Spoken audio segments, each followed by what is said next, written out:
Namaskar. Welcome to this session of Gyan Darshan.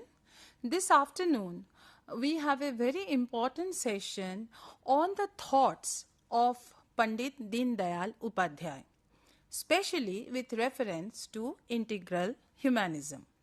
This afternoon, we have with us the resource keynote speaker, Dr. Veeramalla Sreesailam, who is a trained philosopher by profession, and he is right now assistant professor in philosophy in the School of Interdisciplinary and Trans-Disciplinary Study. His PhD topic is Pandit Deen Dayal Upadhyaya's Integral Humanism, its relevance to the present Indian society. He has taught courses on human values and ethics in the Department of Philosophy, Osmania University, before joining IGNOU.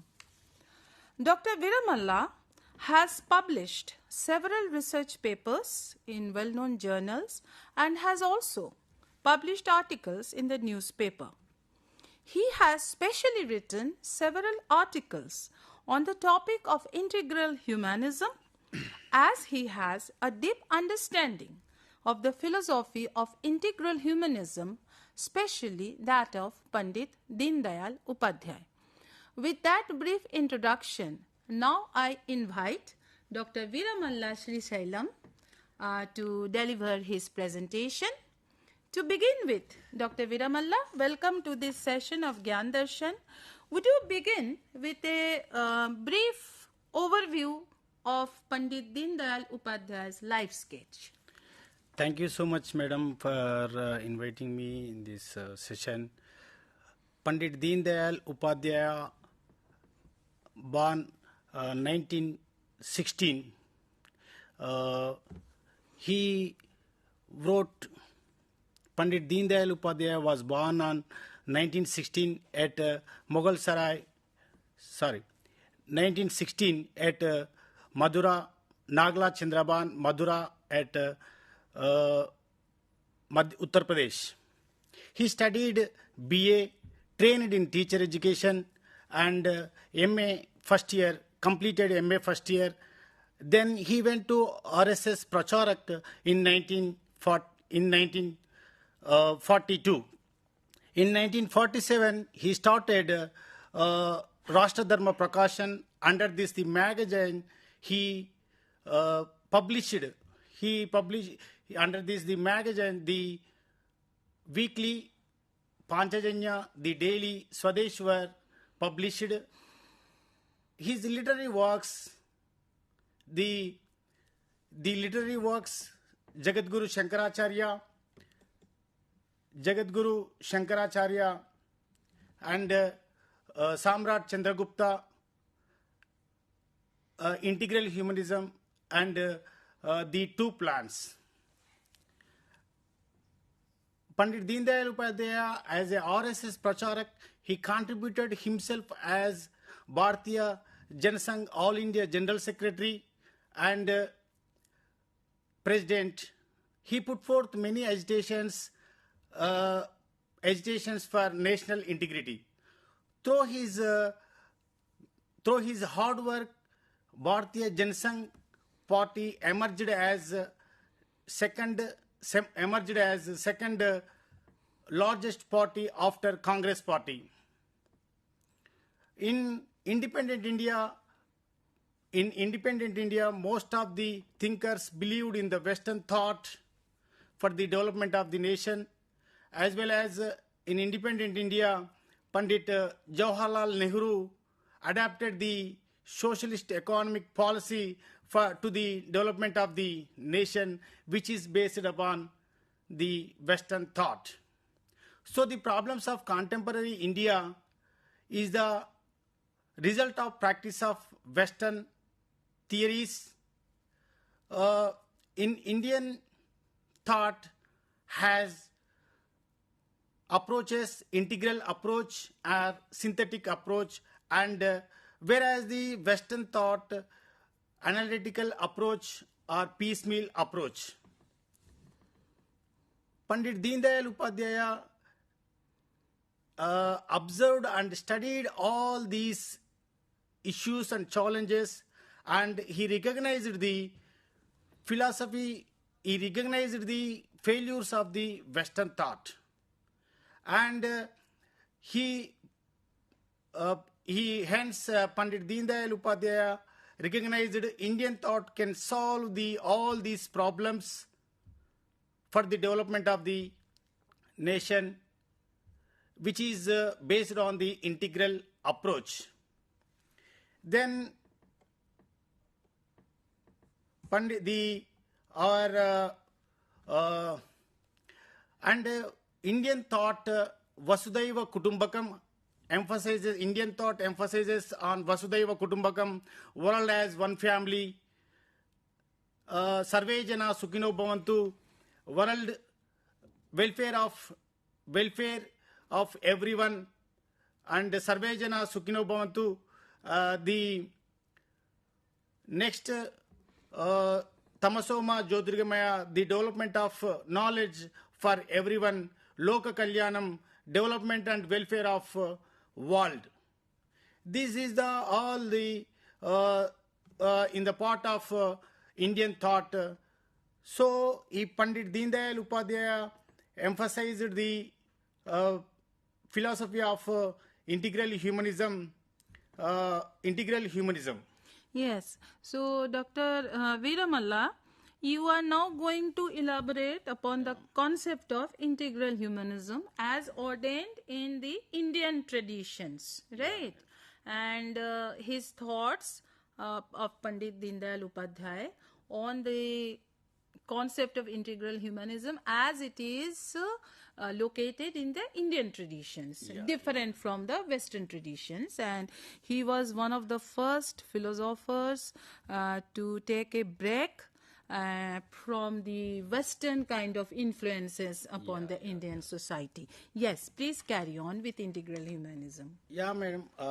Integral humanism is that while humanity and entire animate and inanimate nature around the man are full of almost infinite diversity, it all has got a common Atma, all things naturally cooperative and complementary. This is expressed by the word Ekatma. Integral humanism explains man is a conglomerate of body, mind, intellect and soul. Therefore, we must think of the well-being and development of all these four consistently with the well-being and progress of the society. With all this in view, Bharatiya culture has placed four Purusharthas before every individual. Along with the material development, we have to consider moral and spiritual development also. The four Purusharthas are Dharma, Artha, Kama, Moksha. Only when Artha and Kama are secured according to rules laid down by Dharma, the achievement gives happiness to the individual and benefits the society. The individual personality made of body, mind, intellect and soul. Society also has its body, mind, intellect and soul, and it also has its body and it also has its Purusharthas. But since the individual and society are Ekatma, then there is no conflict in their interests. So they are mutually complementary. Then Pandit Deen Dayal Upadhyaya converted this philosophy into political manifestation for the development of the nation, and he rejected Western concepts of capitalism, communism, Marxist socialism, which follows failure in the long run. Now we are going to know about the Western and Indian thought with diagrams. Western thought can be illustrated by a series of concentric circles. Let us suppose that the common center is an individual. The smallest circle represents his family. The next bigger circle represents community and so on. to larger and larger entities, the outermost being the universe, it is obvious that the Westerners have thought about family, community, nation and humanity and universe all the time, keeping the individual at the center. In the Bharatiya culture and Indian thought can be explained with a spiral diagram. The spiral begins with the individual represented by the center of the spiral. The individual consciousness of what grows successively, traveling outward along the spiral. Of course, this sort of development is possible only for those individuals who work for the four Purusharthas. This goes on till the whole universe is reached, and Bharatiya thought does not stop even at the universe. It ends in a big circle which represents the universal soul, who is all pervasive and is the art of this philosophy of integral humanism. Here, Indian thought and Western thought, some difference between these two. Indian thought, individual to universe and universal soul, there is connectivity, but in Western thought, there is no any connectivity. Then the concept of Rastram, nationhood, the Indian word for denoting this eternal, emotional and spiritual idea of nationhood, political and geographical idea of the nation is Rastram. Rastram, the divine mother Rastram, has been invested with divinity and motherhood in the Vedas. This distinct idea of nation as Rastram was not a product of any theory, nor was it an overnight phenomenon. It evolved in India through the efforts of countless saints, sages and wise men. Bharatiya culture is holistic. The first characteristics of Bharatiya culture is that it looks upon life as an integrated whole. It has an integrated viewpoint. Nation, when a group of persons live with a goal, an ideal, a mission and look upon a particular piece of land as motherland, this group constitutes a nation. And Pandit Dayal Upadhyaya's about the Chiti. Chiti is an emotion and spirit. Chiti is sublime and invisible. It manifests through the actions of people. Patriotism is one such action. Chiti is concerned with the happiness of the individual soul. Chiti is the soul of the nation. The Chiti has the potential to awaken the organized spirit of the nation. People of a nation can't be motivated by principles that are aligned to their inner soul, but the Chiti can motivate them to make supreme sacrifices in achieving the lofty goals of its national mission. This kind of awakening of the inner Purushartha, life force of a nation on the basis of its Chiti, was described by Deen Dayal as the Virat, the superior being. Virat, the consolidated mega power of a nation stirred up by the Chiti, manifests only after a mammoth effect. It calls for the creation of one people out of the multitude of masses on the basis of the national inner soul, the Chiti. And Pandit Deen Dayal Upadhyaya explained about the Dharma. Etymologically, the word Dharma is derived from the Sanskrit word dhru, which means to hold or sustain. Dharma is that which does dharana of the people. The word Dharma implies maintenance and development. Thus, the words Srishti Dharma, Samishti Dharma, Vyashti Dharma will mean the Dharma that sustain Srishti world, Samishti society and Vyashti individual, respectively consider the material, moral and spiritual progress of the individual and of the society, the smooth running of their lives, the continuance and growth of their mutual understanding and cooperation, the continuous awareness of their life ideals. The fundamental principles, rules, emotions and systems for all these constitute Dharma. That's why Pandit Ji refers to Dharma as the most important guiding principle. Deen Dayal Upadhyaya said the fundamentals of Dharma are eternal and universal. However, their manifestation can vary based on time, place and situations. Dharma is a value system, is not static. Dharma is not stuck in some historic past. Dharma doesn't insist upon a certain type of behavior. It is not like a stagnant pool. Yes, there are four specific ways to implement Deen Dayal's philosophy of integral humanism, that is Rajaniti, Arthaniti, Samaj Shastra and Rashtaniti. Rajaniti, the way we do our politics can be changed. Deen Dayal ji believed that the purpose of politics is to bring about social and economic changes. Arthaniti, policies and principles that can balance the use, the labor, natural resources and capital so that we can provide a life of dignity to every human being. Guiding principles for any economic policy such as budget can be founded in Panditji's works. Samaj Shastra, Panditji's philosophy outlines the role played by families and society in building a nation. Policies that strengthen the family institution should be pursued. Rashtaniti, Panditji highlights the role and responsibilities of a state in building a strong nation. Panditji calls out the difference between a state and nation and the calls for the state to pursue policies that strengthen the nation. Deen Dayal Upadhyaya's philosophy has touched upon a large number of issues ranging from secularism to majoritarianism, dharma to society, state to individual, market to profit, nation to nationalism, democracy to culture, constitution to decentralization, legislature to judiciary, education to employment, Bharatiya to Swadeshi and so on. Therefore, he attempts to address most of the issues of contemporary relevance and to provide an alternative perspective of the solutions. His ideas are well equipped to transform the discourse of conflict resolution in present times and face the challenges of nation building.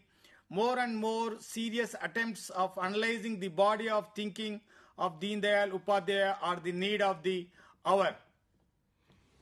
Policies are formed based on this philosophy of integral humanism through the Antyodaya concept, various schemes, programs for uplifting the poor people.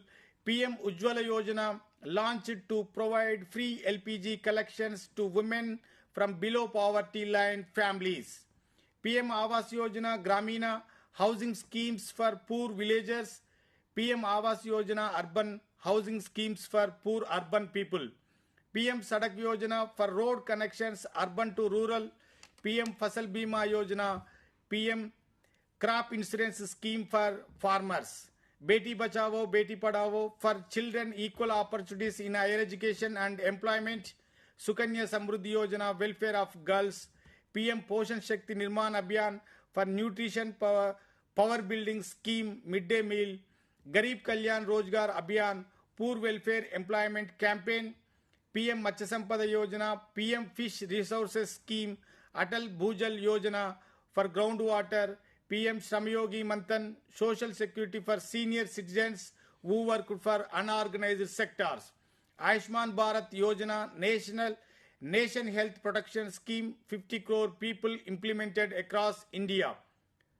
Samagra Shiksha Yojana, National Education Mission, Sarva Shiksha Abhiyan, Khelo India, National Program for Development of Sports.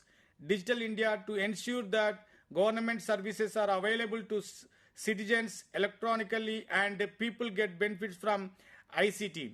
Deen Dayal Upadhyaya Gramina Kaushalya Yojana, Pradhan Mantri Mudra Yojana, Swachhata Mission for toilet construction. National Urban Livelihood Missions and National Rural Livelihood Mission, integration of Deen Dayal Antyodaya Yojana. Pradhan Mantri Jan Dhan Yojana, Deen Dayal Grama Jyoti Yojana, electricity and power distribution to remote rural areas. Deen Dayal Gramina Kaushalya Yojana, skill development centers, employment through skill training and placement to generate meaningful and sustainable livelihood. Government of India has been proceeding the motto of Sabka Saath, Sabka Vikas, Sabka Vishwas. Sabka Saath, Sabka Vikas, Sabka Vishwas is the manifestation of integral humanism. Sabka Saath Sabka Vikas has been given all around development for all happiness of all. With the vision of Atmanirbhar Bharat, government had announced about 20 lakh crore special package of budget to prove self-reliant Bharat in terms of basic needs, economy, information technology, innovations, which aim for a new India. So, Dr. Veeramalla, all these current projects of Government of India are based on the economic and political thoughts of Pandit Dayal Upadhyaya, which in turn are based on the concept of integral humanism, right? Yes, that is what. Fine. You carry on. Madam, economy of Pandit Dayal Upadhyaya always emphasized the welfare of the poorest of the Poorest of the poor, yes. The last man in the society is at the center of his economic ideas. And Deen Dayal Upadhyaya emphasized on middle grounded economic policy, Middle grounded. which is neither capitalism nor socialism. That's very interesting, yes. Deen Dayal wanted decentralized economic and political power. Deen Dayal expressed that the employment creation should be done by both public and private sector. Every citizen should be employed towards production for the development of nation. The government should provide education and health facilities for every citizen. Government should spend much expenditures for military and its development to protect sovereignty of the nation. Panditji welcomed small-scale and village industries leading to self-reliance. He demanded to develop national income through the indigenous economic model. He also wanted the self-reliance in agricultural sector. We should utilize the wealth of nature so that it could satisfy our needs and protect the environment. The object of economic development is the development of humanity through the distribution of its fruits for everyone. Yeah, madam, this philosophy of integral humanism and Pandit Deen Dayal's idea of Bharat. That is a nation which has Shakti of its own to protect itself. And its citizens. Right. A nation self-reliant, Atmanirbhar. Yeah. A nation with a bountiful agricultural produce to feed itself. A nation with enough wealth which is distributed equitably, a nation which takes from nature only what it can replenish, a nation with knowledge to bring all around development for itself and the world. And the integral humanism is not only not a closed ideology. It is a open and inclusive idea. And Pandit Deen Dayal Upadhyaya's integral humanism preaches that individual, society, and all things have the same soul. Right. So there is a unity. Yes, yeah, same soul, Atma, which leads to oneness of infinite universe. Yes. Integral humanism can establish a society free from conflict, dispute, gender bias, inequalities, poverty, violence, war, and so on. So the philosophy of integral humanism, the philosophy of integral humanism can act as alternative thought for the world. Thank you so much. You have concluded, Dr. Veeramalla Sreesailam. Thank you so much, Dr. Veeramalla Sreesailam, for delivering a very in-depth discourse and valuable insights into the philosophy of Pandit Deen Dayal Upadhyaya. You have dealt in detail the components of the concept of integral humanism. We have also been enlightened on the economic and political thoughts of Pandit Deen Dayal Upadhyaya, especially its relevance today in the Indian society, polity and economy.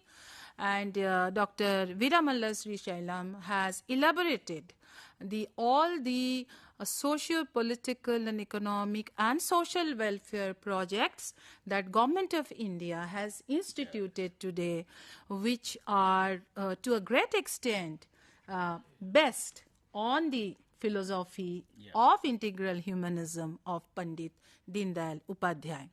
Thank you so much, Dr. Veeramalla Sreesailam, for a very important and very interesting session on Pandit Dayal Upadhyaya's ideas of Indian tradition and especially integral humanism. We hope to have another detailed session on Pandit Dayal Upadhyaya.